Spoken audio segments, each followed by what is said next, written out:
YouTube, Instagram. আমাৰ ইয়াত তোৰ এটা ভিডিঅ' তোৰ ভাইৰেল হ'বলৈ হ'লে বহুত কষ্ট লাগিবই। কিন্তু ইনষ্টাগ্ৰামত যদি ছোৱালী এজনী কঁকালটো অকণমান হিলাই পিনি যদি নাচি দিয়ে, জেগাতে ভাইৰেল মিলিয়ন, ক'বই নালাগে ইমানেই মিলিয়ন পায়। আমাৰ যদি এটা চেনেল বনাবলৈ হ'লে বহুত কষ্ট লাগে মানে সৰু লাগিবই। আমাৰ নিউ জেনেৰেশ্যন জন্ম হোৱা আগৰ পৰাই ইনষ্টাগ্ৰামৰ একাউণ্ট বৰ্তমান যুগত আমি যদি এখন ফটো মাৰি পিনি ধুনীয়াকৈ পষ্ট কৰোঁ, ধুনীয়া দামী বাইক দিওঁ বা ডমিনাৰ এখন লগত যদি আমি পষ্ট কৰি দিওঁ, ছোৱালী মানুহে কমেণ্ট লাইক আনকি নাম্বাৰ বিচাৰি ফোন কৰি হাহাকাৰ কৰি দিয়ে, অৱস্থা বেয়া কৰি দিয়ে। তহঁতে পায় আমাৰতো 1 লাখ ছাবস্ক্ৰাইবাৰ হ'লে মানে প্লে বাটন ব্লুটিকৰ নাম শুনিছ? ব্লুটিক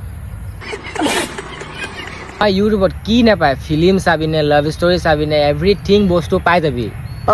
পাবই কিয় নাপাব। কিন্তু আমাৰ অডিঅ' কল কৰিব পাৰি, ভিডিঅ' কল কৰিব পাৰি, মেছেজ কৰিব পাৰি, একাউণ্ট কৰিব পাৰি, ৰীল পষ্ট কৰিব পাৰি, ৰীল চাব পাৰি, আনকি মানুহৰ লগত কথা পাতিব পাৰি, কমেণ্ট কৰিব পাৰি, এভৰিথিং কৰিব পাৰি। কি কৰিব নোৱাৰি